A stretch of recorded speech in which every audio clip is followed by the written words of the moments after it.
You know, we've been very public about what our growth plan looks like. We will start flying in the summer of 2025.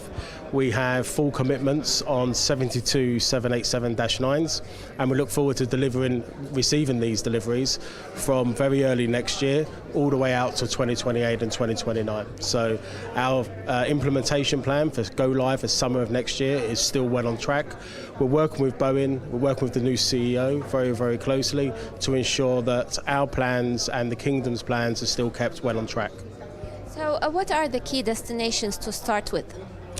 So it's a little bit early for us to confirm that, but what is fair to say is we will be flying to all of the major cities around the world in a very aggressive time space, starting from next summer all the way up to 2030. We'll be flying to around 120 different destinations, including both domestic, but more importantly, bringing the world into Riyadh and Riyadh to the world.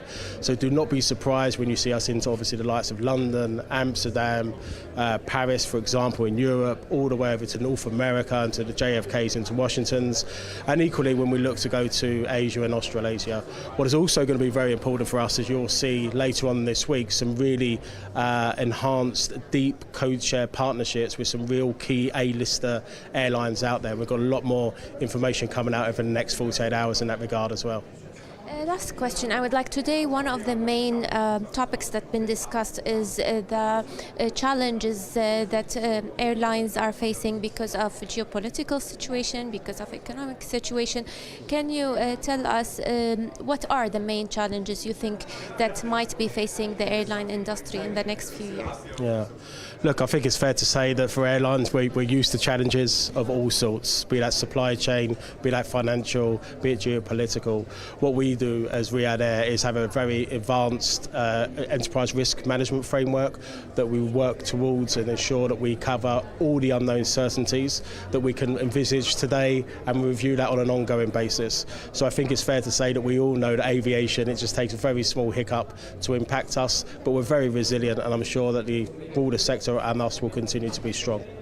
One of the experts before, they advised to have a clever hedging towards oil and fuels for the airlines industry.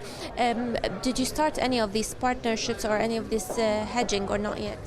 So we haven't started hedging yet because we're not flying until the summer of next year, but fuel being one of the top two cost factors that airlines have to manage, of course hedging strategies are very important. We will have a hedging program in place, not just for fuel commodity but also for interest rates and for foreign exchange risk management, but that will be from next year when we start operating.